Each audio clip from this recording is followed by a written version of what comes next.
SR7 TV news బులెటిన్ల ముందుగా headlines. ప్రపంచ రాజకీయాల్లో భారత్ పాత్ర G7లో మరోసారి స్పష్టం.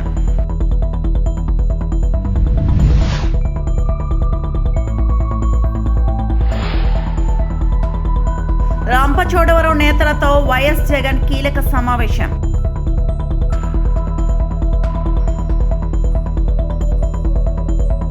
పేపర్లెస్ కేబినెట్ కు తెలంగాణ శ్రీకారం.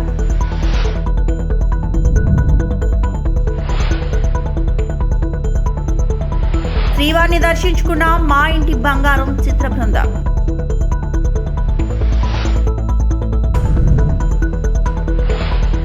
ఫ్రాన్స్ లో జరిగిన G7 సదస్సులో భారత ప్రధాని నరేంద్ర మోడీ కీలక పాత్ర పోషించారు.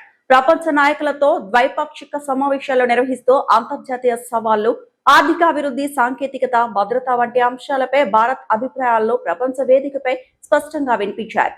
G7 సదస్సులో భారత్ ప్రాధాన్యతను చాటి చెప్పిన ప్రధాన ఘట్టాలు ఇప్పుడు చూద్దాం.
వైఎస్ఆర్సీపీ అధినేత వైఎస్ జగన్ రంపచోడవరం నియోజకవర్గానికి చెందిన పార్టీ నేతలు, మాజీ ప్రజా ప్రతినిధులతో సమావేశమయ్యారు. కేడర్ తో జరిగిన ఈ భేటీకి స్థానిక సంస్థల మాజీ ప్రతినిధులు, నియోజకవర్గ నాయకులు, కార్యకర్తలు పెద్ద సంఖ్యలో హాజరయ్యారు.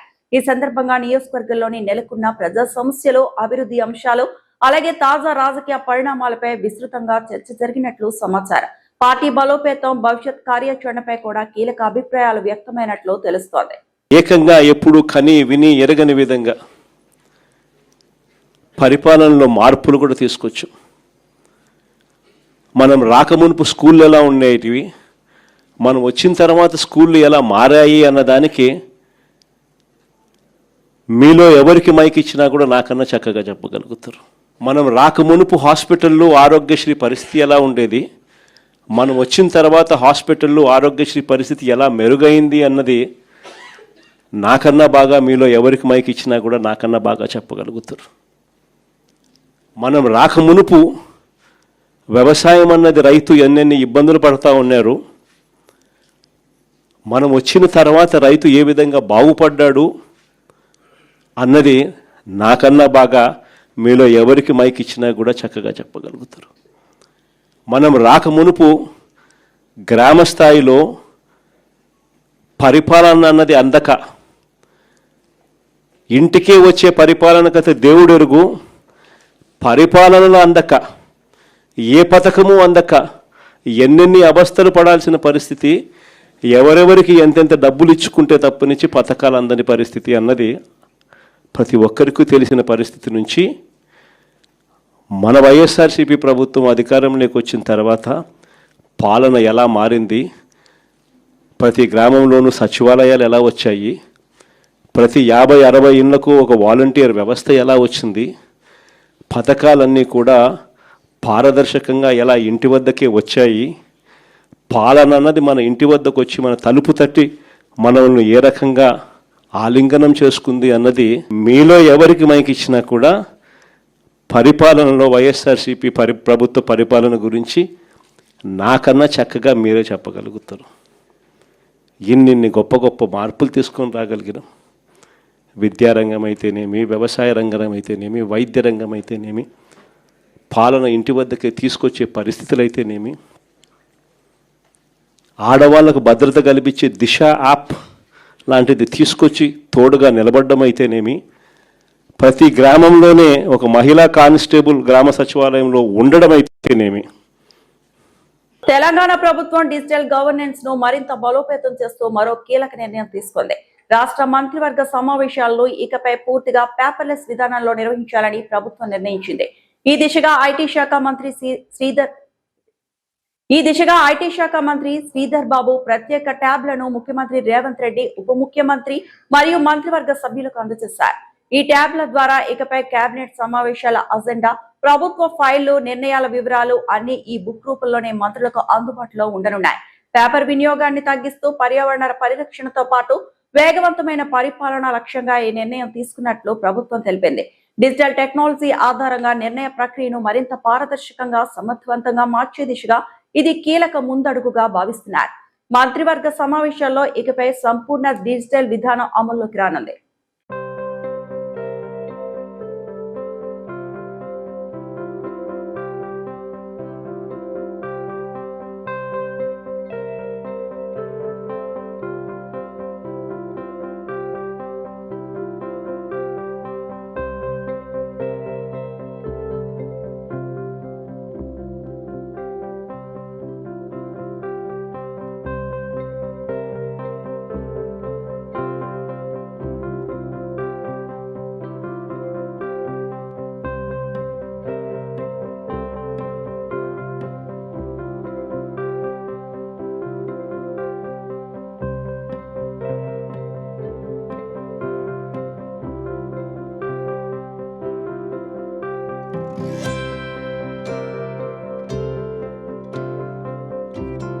అనంతపురం నగరంలోని 9 డివిజన్లు, 18 కాలనీల ప్రజల 30 ఏళ్ల సమస్యకు శాశ్వత పరిష్కారం చూపిస్తున్నామని ఎమ్మెల్యే దగ్గుపాటి ప్రసాద్ తెలిపారు. నగరంలోని నడిమి వంకపై ఉన్న ఆక్రమణల తొలగింపును ఆయన కమిషనర్ జస్వంత్ కుమార్ తో కలిసి పరిశీలించారు. ఆక్రమణలు ఎక్కడ ఉన్నా తొలగించాలని, భవిష్యత్ ఇలాంటి పునరావృతం కాకుండా చూడాలన్నారు. ఈ సందర్భంగా ఎమ్మెల్యే దగ్గుపాటి మాట్లాడుతూ గతంలో జరిగిన నిర్లక్ష్యం వల్ల వంకలను ఆక్రమించి కొందరు నిర్మాణాలు చేపట్టారన్నారు. ఈ ఆక్రమణలతో నీరు ముందుకు వెళ్లక వర్షం వస్తే 18 కాలనీల ప్రజలు బిక్కుబిక్కుమంటూ గడిపే పరిస్థితి ఉందన్నారు. 30 ఏళ్లుగా ఉన్న ఈ సమస్యకు పరిష్కారం చూపిస్తున్నామన్నారు. వంకపై ఆక్రమణలు తొలగించి నీటి ప్రవాహానికి ఇబ్బంది లేకుండా చూస్తున్నామన్నారు. నగరంలో ఎక్కడ ఆక్రమణలు ఉన్నా ఉపేక్షించమని, ఇది భవిష్యత్ ప్రయోజనాల దృష్ట్యా తీసుకుంటున్న చర్యలు మాత్రమేనన్నారు. తాము చేపట్టి చర్యలకు ప్రజలంతా సహకరించాలని, ఇది ప్రజల కోసం పనిచేసే ప్రభుత్వం అని ఎమ్మెల్యే దగ్గుపాటి స్పష్టం చేశారు. కళ మా కాలనీ ప్రజలకి తీరింది. రోజు దాదాపు 30 ఏళ్ల నుంచి అంటే అనంతపూర్ టౌన్ పెరుగుతూ వస్తూ ఉంది. గతంలో ఈ నడిమొంక చాలా వెడల్పుగా ఉండేది. ఎంక్రోచ్మెంట్స్ పెరుగుతూ ఈ నడిమొంక చాలా చిన్నగా అయిపోయి దాదాపు వర్షం వచ్చినప్పుడల్లా 18 కాలనీలు ఈ నడిమొంక వల్ల ఎఫెక్టెడ్ అవుతూ వచ్చాయి. అంటే దాదాపు 9 డివిజన్లు, 18 కాలనీలు. దానిలో భాగంగా ఇక్కడ అంటే గతంలో ఉండే వంకని కొంతమంది కబ్జాదారులు ఈ వంకను ఆక్యుపై చేసుకొని ఉన్నారు. దాన్ని ఈరోజు క్లియర్ చేయించడం జరిగింది. క్లియర్ చేయించిన దాని నుంచి నిన్న పడిన వర్షానికి కానీ ఎక్కడే కానీ చిన్న ఒక కాలనీ కానీ ఎఫెక్ట్ అవ్వలేదు. ఇదంతా కేవలం మా ముఖ్యమంత్రి నారా చంద్రబాబు నాయుడు గారి చలువ, అలాగే మా యువ నాయకుడు, భవిష్యత్ నాయకుడు నారా లోకేష్ గారి చలువ అని చెప్పేసి తెలియజేస్తా ఉన్నాను. ముఖ్యంగా గత 30 ఏళ్ళ నుంచి ఈ కాలనీ ప్రజలు, కాలనీ వాళ్ళు ఎప్పుడు వర్షం వచ్చినా బిక్కుబిక్కుమంటూ రాత్రి అంతా మేల్కొని ఎప్పుడు నీళ్లు మా ఇండ్లలోకి వస్తాయని భయపడుతూ ఉండేవాళ్ళు. కానీ ఈరోజు దీనికి ఒక శాశ్వత పరిష్కారం ఎవరైతే కబ్జా చేశాడో అతనితో మాట్లాడి ఈ ల్యాండ్ మొత్తం మా మున్సిపాలిటీకి సంబంధించిన ల్యాండ్, దాన్ని మా కమిషనర్ గారు అయితే ఏమి, అలాగే మా ఎస్సీ గారు మొత్తం దగ్గర ఉండి ఈరోజు క్లియర్ చేసి గత 10 రోజుల నుంచి ఇక్కడే కూర్చొని డే అండ్ నైట్ ఇక్కడే కూర్చొని మొత్తం దీనికి పరిష్కారం చేసిన దానికి మా కమిషనర్ గారికి ఎస్సీ గారికి ప్రత్యేకంగా ధన్యవాదాలు తెలుపుకుంటున్నాను. ముఖ్యంగా అనంతపురం లాంటి అర్బన్ ప్రాంతాల్లో ఈ ఎంక్రోచ్మెంట్స్ ముఖ్యంగా ప్రజలుగా అర్థం చేసుకోవాలి. దేనికంటే భవిష్యత్తులో మన పిల్లలు ఇబ్బంది పడకూడదు. ఎక్కడ చూసినా ఎంక్రోచ్మెంట్స్ ముందుకు వచ్చి దాన్ని రోడ్లు ఆక్యుపై చేయడం, అలాగే డ్రైన్లు ఆక్యుపై చేయడం ఇవన్నీ అబ్జర్వ్ చేస్తూ ఉన్నాం. ఖచ్చితంగా వీటికి కానీ రేపొద్దున కానీ అంటే ఎవరైతే ఆక్యుపై చేశారో ఎంక్రోచ్మెంట్ చేశారో అవి కానీ 1 by 1 తొలగించుకుంటూ వస్తూ ప్రజలు ఇబ్బంది పడుకోకుండా చేస్తామని చెప్పేసి మాటిస్తూ, అలాగే ఇంకొకసారి మా ముఖ్యమంత్రి గారికి అలాగే మా యువ నాయకుడు నారా లోకేష్ గారికి ధన్యవాదాలు. హైదరాబాద్ నగరంలోని బేగంపేట బ్రాహ్మణవాడిలో ఉన్న స్వామి రామానంద తీర్థ స్మారక మోడల్ పాఠశాలలో బీఆర్ఎస్ వర్కింగ్ ప్రెసిడెంట్ కేటీఆర్ సందడి చేశారు. ఈ సందర్భంగా విద్యార్థులకు నోట్బుక్స్, స్కూల్ బ్యాగ్లను పంపిణీ చేసి వారితో మమేకమయ్యారు. తలసాని ట్రస్ట్ ఆధ్వర్యంలో నిర్వహిస్తున్న మధ్యాహ్న భోజన కార్యక్రమాన్ని ప్రారంభించిన కేటీఆర్ విద్యార్థులతో కలిసి భోజనం చేస్తూ ఆప్యాయంగా మాట్లాడారు. చదువుతో పాటు సమాజంలో మంచి వ్యక్తులుగా ఎదగాలని విద్యార్థులకు సూచించారు. ప్రభుత్వ పాఠశాల అభివృద్ధి, విద్యా ప్రమాణాల పెంపు అంశాలపై కూడా ఆయన మాట్లాడారు. ఈ సందర్భంగా పాఠశాలలో ఏర్పాటు చేసిన కార్యక్రమం విద్యార్థుల ఉత్సాహాన్ని నింపింది. మరి స్వర్గీయ శ్రీ పివి నరసింహారావు గారి వారి పుత్రిక, ఈ ట్రస్ట్ కి ప్రధాన బాధ్యులు శాసన మండలి సభ్యురాలు శ్రీమతి సురభి వాణిదేవి అక్కగారికి, పిల్లలతోని గడిపినప్పుడు వచ్చే ఆనందం, పిల్లలతో ఒక 10 నిమిషాలు గడిపినా వచ్చినప్పుడు ఉండే ఆనందం వేరే ఏ సందర్భంలో కూడా మనకి రాదు. కల్మషం లేని హృదయం నిండా మరి ఏ స్వార్థము లేని పిల్లలు, ముఖ్యంగా బలహీన వర్గాల కుటుంబాల నుండి, చాలా పేదరికం నుండి, దిగువ మధ్య తరగతి నుండి వచ్చిన పిల్లలు, వాళ్ళకి ఉదయం పూట మరి బ్రేక్ఫాస్ట్ తిన్నా తినకపోయినా మధ్యాహ్నం మంచి పౌష్టికాహారం అందించాలనే ఉద్దేశంతో శ్రీనివాస్ యాదవ్ గారు చొరవ తీసుకొని వారందరికీ తలసాని మరి ట్రస్ట్ తరపున ఈ కార్యక్రమాన్ని ఏర్పాటు చేసినందుకు వారికి మనస్ఫూర్తిగా నా ధన్యవాదాలు, శుభాకాంక్షలు కూడా నేను తెలియజేస్తా ఉన్నాను. ఇవాళ ప్రభుత్వంలో ఆనాడు మేము ఉన్నప్పుడు మరి చాలా ప్రయత్నాలు చేశాం. సీఎం బ్రేక్ఫాస్ట్ స్కీమ్ పేరిట కూడా ఒక కార్యక్రమాన్ని, చక్కటి కార్యక్రమాన్ని కూడా ఆనాడు కేసీఆర్ గారి నాయకత్వంలో 2023వ సంవత్సరంలోనే ప్రారంభించుకున్నాం. మళ్ళీ తప్పకుండా నాకైతే విశ్వాసం ఉంది, ఇంకా చేయాల్సిన పని చాలా ఉంది.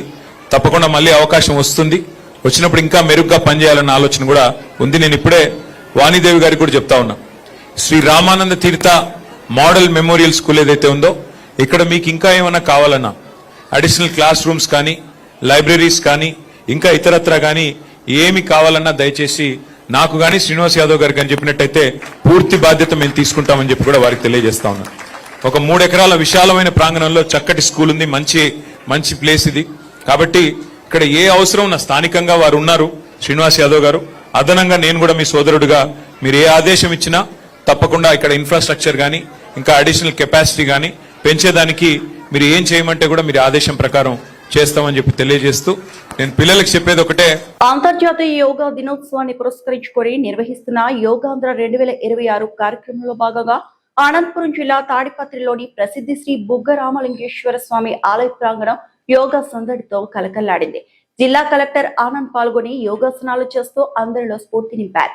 ఆధ్యాత్మికత, ఆరోగ్యం, పర్యాటక అభివృద్ధి అనే 3 లక్ష్యాలతో రాష్ట్ర ప్రభుత్వం ప్రతిష్టాత్మకంగా నిర్వహిస్తున్న యోగాంధ్ర 2026 కార్యక్రమం తాడిపత్రిలో ఘనంగా జరిగింది. ప్రాచీన చారిత్రక కట్టడంగా పేరుగాంచిన శ్రీ బుగ్గ రామలింగేశ్వర స్వామి ఆలయం ప్రాంగణంలో అధికారులు, విద్యార్థులు, ప్రజలు పెద్ద సంఖ్యలో పాల్గొని యోగాసనాలు చేశారు. జిల్లా కలెక్టర్ ఆనంద్, యోగా వల్ల శారీరక దృఢత్వంతో పాటు మానసిక ఉల్లాసం కలుగుతుంది. ప్రతి ఒక్కరూ యోగా, ప్రాణాయామాన్ని జీవితంలో భాగం చేసుకోవాలి. ఈ సందర్భంగా మాట్లాడిన జిల్లా కలెక్టర్ ఆనంద్, రాష్ట్ర ప్రభుత్వం యోగాంధ్ర కార్యక్రమాన్ని రాష్ట్ర వ్యాప్తంగా ప్రముఖ పర్యాటక, ఆధ్యాత్మిక ప్రాంతాల్లో నిర్వహిస్తోందన్నారు.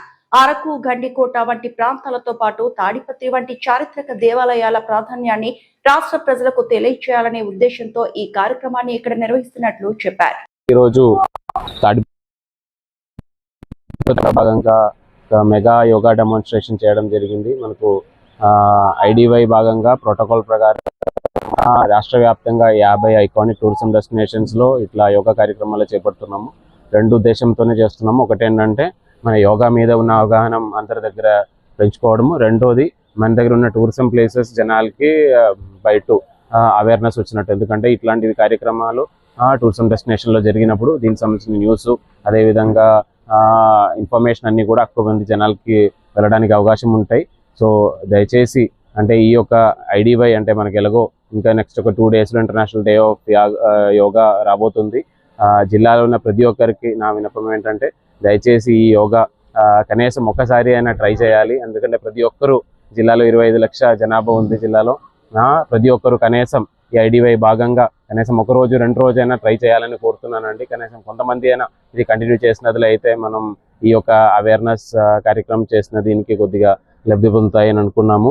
దీనివల్ల రకరకాల బెనిఫిట్ ఉన్నాయి. హెల్త్ పరంగా కావచ్చు, మనకు సొసైటియల్ బెనిఫిట్ కావచ్చు, మీకు ఇండివిజువల్గా సెల్ఫ్ కాన్ఫిడెన్స్ కావచ్చు, ఇవన్నీ కూడా బెనిఫిట్లు ఉన్నాయి. సో దయచేసి ప్రతి ఒక్కరు కూడా యోగా మీద దయచేసి అంటే చేయలేని వాళ్ళు కనీసం ఒక్కసారి అయినా ఈ యొక్క IDY క్యాంపెయిన్ భాగంగా దయచేసి ట్రై చేయాలని కోరుతున్నాను.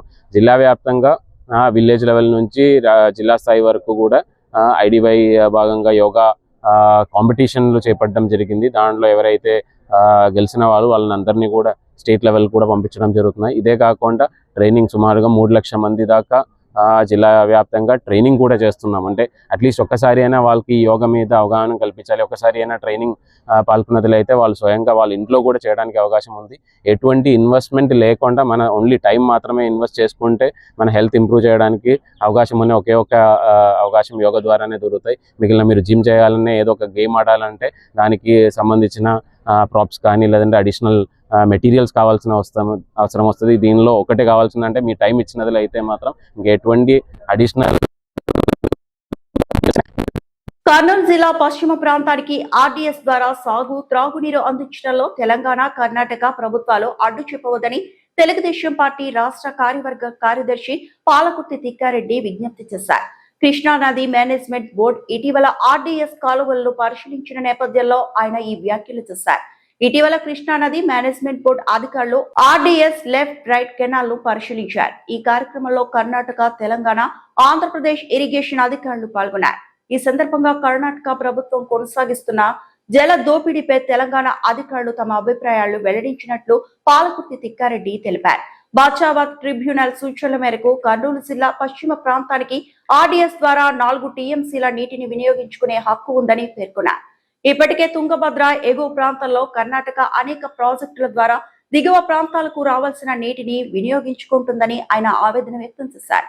కనీసం RDS ద్వారా కర్నూలు జిల్లా ప్రజలకు కేటాయించిన 4 TMCల నీటిని వినియోగించుకునేందుకు తెలంగాణ, కర్ణాటక ప్రభుత్వాలు సహకరించాలని కోరారు. ముఖ్యమంత్రి నారా చంద్రబాబు నాయుడు కర్నూలు జిల్లా పశ్చిమ ప్రాంత నీటి సమస్యల పరిష్కారానికి వేదవతి, గుండ్రేవుల, RDS వంటి ప్రాజెక్టులపై ప్రత్యేక దృష్టి సారించారని తెలిపారు. వెనుకబడిన ఈ ప్రాంత అభివృద్ధికి ప్రభుత్వం తీసుకుంటున్న చర్యలకు ఇతర రాష్ట్రాలు సహకరించాలని విజ్ఞప్తి చేశారు. నిన్నటి దినమున కృష్ణా నది మేనేజ్మెంట్ బోర్డు వారు RDS లెఫ్ట్ వైపున, రైట్ వైపున పరిశీలించారు. అటు కర్ణాటక ఇరిగేషన్ అధికారులు అయితేనేమి, తెలంగాణ ఇరిగేషన్ అధికారులు అయితేనేమి, మన ఆంధ్ర ఇరిగేషన్ అధికారులందరూ కూడా కొంత మాట్లాడుకోవడం జరిగింది. అందులో తెలంగాణ అధికారులు కర్ణాటక రాష్ట్రం మన జలదోపిడిని వాళ్ళ గలమెత్తి చాటారు. అందుకు చాలా సంతోషం. అయితే RDS రైట్ కెనాల్ కర్నూలు జిల్లా పశ్చిమ ప్రాంతానికి ఆయుపట్టైనటువంటి RDS రైట్ కెనాల్కు ఎవరు కూడా అడ్డంకు చెప్పొద్దని మేము కోరుతున్నాం. ఎందుకంటే తాగడానికి, వ్యవసాయానికి నీళ్ళు ఇబ్బంది ఉన్నటువంటి కర్నూలు పశ్చిమ ప్రాంతాన్ని ఆదుకోవాల్సినటువంటి బాధ్యత తెలంగాణ, అటు మా ఆంధ్ర 2 ప్రభుత్వాలపైన ఉందని కూడా నేను ముఖ్యంగా కోరుతున్నాను. విజయనగరం జిల్లా బాడంగి మండలం వీరసాగరం గ్రామంలో మంగళవారం జరిగిన బంగారం చోరీ కేసును పోలీసులు ఛేదించారు.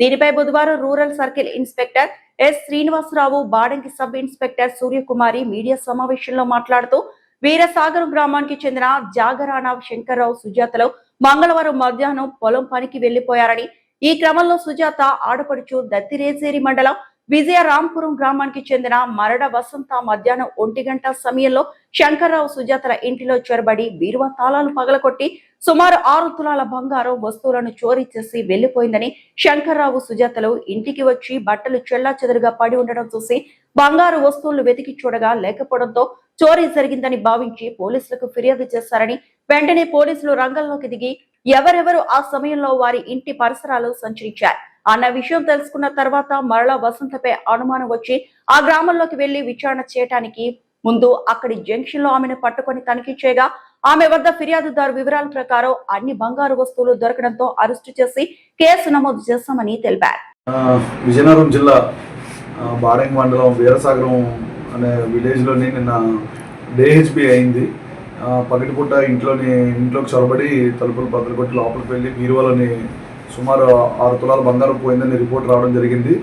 దాని మీద మా విజయనగరం జిల్లా ఎస్పీ శ్రీ దామోదర్ ఐపీఎస్ గారి ఆదేశాల మేరకు టీమ్స్ ఫామ్ చేసి బాడంగి ఎస్ఐ గారు అండ్ పోలీస్ స్టేషన్ సిబ్బంది అందరూ కూడా డిఫరెంట్ టీమ్స్ ఫామ్ చేసి ఇన్వెస్టిగేషన్ మొదలుపెట్టారు. టెక్నికల్గా అండ్ సైంటిఫిక్ ఎవిడెన్స్తో పాటు అదర్ ఇన్ఫర్మేషన్ కలెక్ట్ చేసుకున్న తర్వాత ఈరోజు మార్నింగ్ 11 o'clockకి మరడ వసంత అని చెప్పేసి విజయరాంపురం విలేజ్ ఆమె దొంగతనం చేసిందని చెప్పేసి ఇన్ఫర్మేషన్ రావడంతో 11 o'clockకి విజయరాంపురం జంక్షన్లోనే రెడ్ హ్యాండెడ్గా పట్టుకోవడం జరిగింది. ఆవిడ దగ్గర ఇంటాక్ట్ ప్రాపర్టీ రికవర్ చేయడం జరిగింది. ఇప్పుడైతే ఎవరైతే నేరం చేశారో నిందితురాలు ఆమె కంప్లైనెంట్కి వరుసకి ఆడపడిచి అవుతారు. కంప్లైంట్ తాలూకా బ్రదర్ తాలూకా వైఫ్ ఆవిడ. వాళ్ళకి ఫ్యామిలీ డిస్ప్యూట్స్ చిన్న ఫ్యామిలీ డిస్ప్యూట్స్ ఉన్నాయి ఫైనాన్షియల్ విషయంలోనే. దాని మీద ఆవిడ ఇంట్లో ఎవరూ లేనప్పుడు ఇంట్లోకి వెనక నుంచి ఇంట్లోకి చొరబడి బీరోలో ఉన్న వస్తువులు దొంగతనం చేశారు. రెడ్ హ్యాండెడ్గా పట్టుకున్న తర్వాత అరెస్ట్ చేసిన తర్వాత ప్రాపర్టీ రికవరీ చేసిన తర్వాత వెరిఫై చేస్తే ఆల్మోస్ట్ ఐటమ్స్ అన్ని ఈక్వల్ సేమ్ సరిపోయింది. వెయింగ్ వచ్చేసి 6 తులాస్ అని ఇచ్చారు. అవి 8.8 తులాలు వెయిట్ ఉన్నది. రికవరీ చేసి ఆవిడని అరెస్ట్ చేసి కోర్టులో ప్రొడ్యూస్ చేస్తున్నాం. ఇమీడియట్గా విత్ ఇన్ 24 hours కేసుని డిటెక్ట్ చేసి ప్రాపర్టీ రికవరీ చేసినందుకు బాడంగి ఉమెన్ ఎస్ఐ గారు సూర్యకుమారి గారికి సిబ్బందికి కూడా డిఎస్పీ గారు ఉన్నతాధికారులు అందరూ కూడా అప్రిషియేట్ చేశారు. Thank you. సాదిరెడ్డిపల్లి కోనాపురం కొత్తగూడెం మండలం మహబూబాబాద్ జిల్లా కొత్తగూడెం మండలం కోనాపురం గ్రామానికి చెందిన శ్రీ సీతారామచంద్ర స్వామి ప్రాణప్రతిష్ఠ గ్రామ దేవత ఆంజనేయ స్వామి పోచమ్మ తల్లి పోతురాజు పునఃప్రతిష్ఠ మహోత్సవ కార్యక్రమానికి హాజరై ప్రత్యేక పూజలు నిర్వహించిన నర్సంపేట మాజీ శాసనసభ్యులు పెద్ది సుదర్శన్ రెడ్డి. ఈ కార్యక్రమంలో మండల పార్టీ అధ్యక్షుడు ఓడీసీఎంఎస్ వైస్ చైర్మన్ మండల పార్టీ నాయకులు సర్పంచ్లు మాజీ సర్పంచ్లు మాజీ ఎంపీటీసీలు ఆలయ కమిటీ సభ్యులు గ్రామస్తులు పాల్గొన్నారు.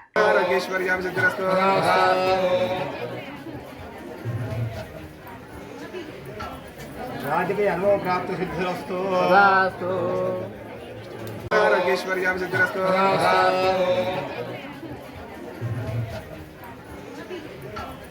రాజకీయ అనుభవ ప్రాప్తి సిద్ధిరస్తు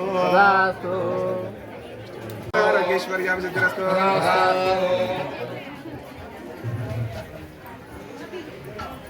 రాజకీయ అనుభవ ప్రాప్తి సిద్ధిరస్తు రాజేశ్వర్యాం సిద్ధిరస్తు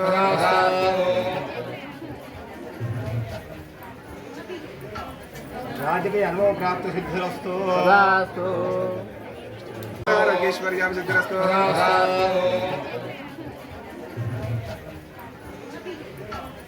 రాజకీయ అనుభవ ప్రాప్తి సిద్ధిరస్తు రాజేశ్వర్యాం సిద్ధిరస్తు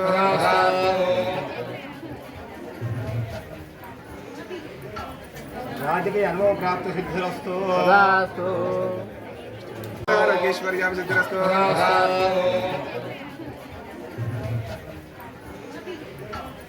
రాజకీయ అనుభవ ప్రాప్తి సిద్ధిరస్తు రాజేశ్వర్యాం సిద్ధిరస్తు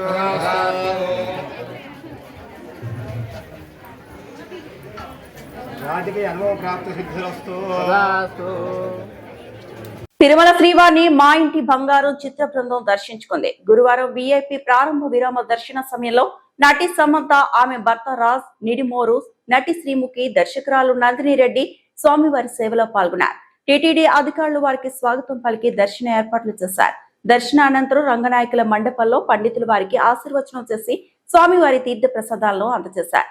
సమంత ప్రధాన పాత్రలో తెరకెక్కిన మా ఇంటి బంగారం జూన్ 19న విడుదల కానుంది.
ఇంటి బంగారం రిలీజ్ అవ్వబోతుంది రేపు జూన్ 19న. ప్లీజ్ దయచేసి థియేటర్స్కి వెళ్ళి చూడాల్సిందిగా కోరుకుంటూ వెంకటేశ్వర స్వామి ఆశీస్సులు తీసుకురావడానికి ఈరోజు మూవీ టీమ్తో పాటు అందరం రావడం జరిగింది. థ్యాంక్ యూ ఫ్యామిలీతో పాటు సినిమా చూడండి ఖచ్చితంగా. I'm sure you will enjoy it and thank you so much. Hero Venkatesh, దర్శకుడు అనిల్ రావిపూడి మరోసారి సంక్రాంతి బరిలో వినోదాలు పంచేందుకు సిద్ధమవుతున్న విషయం తెలిసిందే. అనిల్ దర్శకత్వంలో వెంకటేష్, కళ్యాణ్ రామ్ ప్రధాన పాత్రలో ఓ సినిమా రానుంది. వెంకీ అనిల్ 5 అనే వర్కింగ్ టైటిల్ తో ఇది ప్రచారంలో ఉంది. ఈ చిత్రం షూటింగ్ నేడు పూజా కార్యక్రమాలతో ప్రారంభమైంది. రాఘవేంద్ర రావు, దిల్ రాజు, సురేష్ బాబు, అల్లు అరవింద్ తదితరులు ముఖ్య అతిథులుగా హాజరయ్యారు. ఈ చిత్రంలో వెంకటేష్ కు జోడీగా కీర్తి సురేష్, కళ్యాణ్ రామ్ సరసన కృతి శెట్టి నటిస్తున్నారు.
ఈ వార్తలు ఇంతటితో సమాప్తం.